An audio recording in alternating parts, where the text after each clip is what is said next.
Assalamualaikum warahmatullahi wabarakatuh. Alhamdulillah, salatu ala rasulillah wa ala alihi wa sahbihi wa mawala.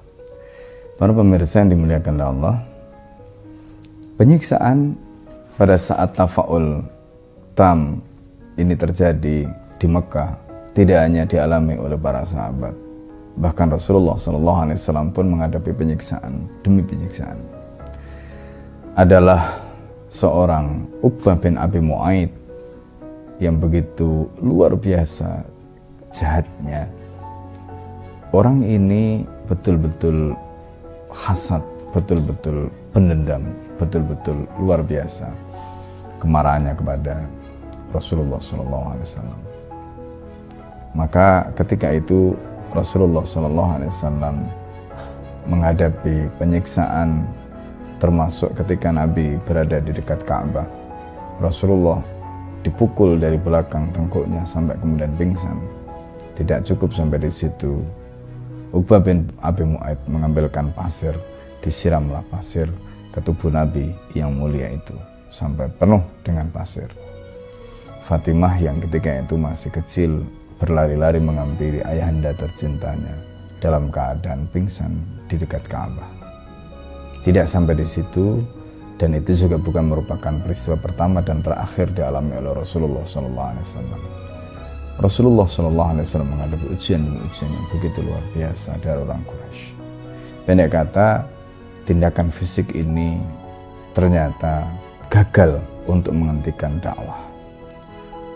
Berbagai macam penganiayaan, penyiksaan yang dilakukan oleh orang kafir Quraisy kepada Rasulullah dan para sahabat ini ternyata tidak bisa menghentikan dakwah mereka. Maka orang-orang kafir Quraisy ini pun merancang strategi berikutnya, apa yang mereka bisa lakukan untuk menghentikan dakwah ini, menghentikan upaya-upaya penyebaran dakwah ini. Ketika itu Rasulullah SAW sangat kasihan melihat kondisi para sahabat, terutama mereka-mereka yang tidak memiliki himayah, perlindungan dari kepala suku atau kabilah.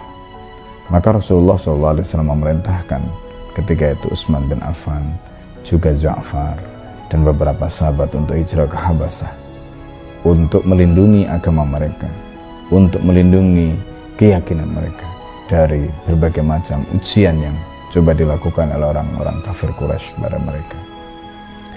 Tetapi ternyata orang kafir Quraisy itu tidak berhenti sampai di Mekah. Mereka menyebarkan propaganda di luar Mekah. Pada saat Ja'far, begitu juga Utsman sampai ke Habasah, mereka mengirim Amr bin As untuk menyusul sahabat-sahabat Rasulullah SAW. Dan terjadilah dialog yang begitu luar biasa di hadapan Raja Najasyi terkait dengan tuduhan-tuduhan yang dialamatkan oleh Amr bin As kepada mereka. Amr bin As mengatakan, "Ya ayyuhal malik, wahai tuan raja, wahai paduka raja. Mereka ini adalah kaum," katanya, "haula'id du'afa, mereka ini adalah orang-orang lemah. Qad farraku, mereka telah memecah belah qaumahum, kaum mereka. Mereka telah berani mencaci maki Tuhan-Tuhan nenek-nenek moyang mereka." Begitu kira-kira ucapan Amr bin As yang disampaikan kepada Raja Najasyi, agar Raja Najasyi mau mendengarkan apa yang menjadi propaganda Amr bin As. Tidak sampai di situ, Amr bin As juga mengatakan, mereka ini juga mencela Tuhanmu Isa alaihissalam.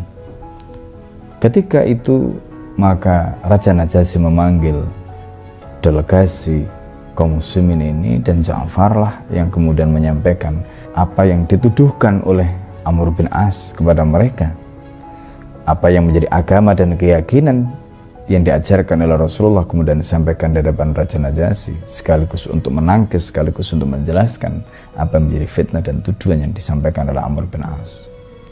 Maka Ja'far mengatakan kepada Raja Najasyi, "Ayyuhal malik, kunna fil jahiliyati, wahai paduka raja, kami di zaman jahiliyah, ya'kulu al-qawiyyu minad dha'ifa, orang-orang yang kuat di antara kami memangsa yang lemah. Begitu juga kami biasa nasriku wa nazni, kami mencuri, kami berzina, nashrabul khamra, kami minum khamr, macam-macam semua mereka lakukan.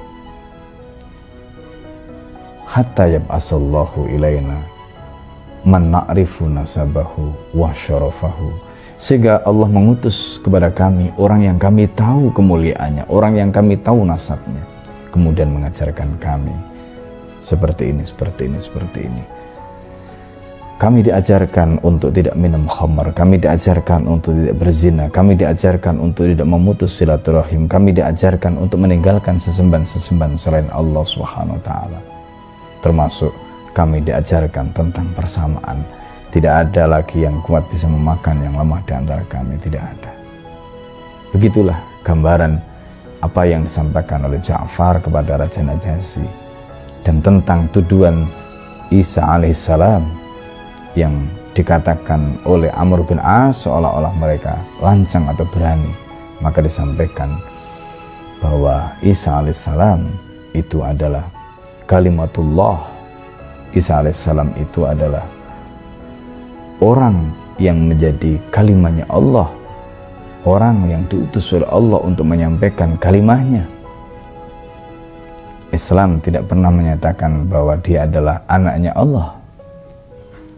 Maka Najasyi ketika itu mendengarkan apa yang disampaikan oleh Ja'far, lalu mengatakan wa innahu lamin mishkatin wahidah, dan sesungguhnya ini bersumber dari mishkat atau sumber cahaya yang sama. Maka apa yang disampaikan oleh Ja'far itu meyakinkan Raja Najasyi, sehingga Raja Najasyi justru memberikan perlindungan kepada kaum muslimin, dan tidak ada siapapun di antara mereka yang boleh menghadapi ujian atau bahkan penistaan dari siapapun, karena mereka di bawah perlindungan raja. Begitulah dakwah. Hadanallah wa iyyakum ajmain. Assalamualaikum warahmatullahi wabarakatuh.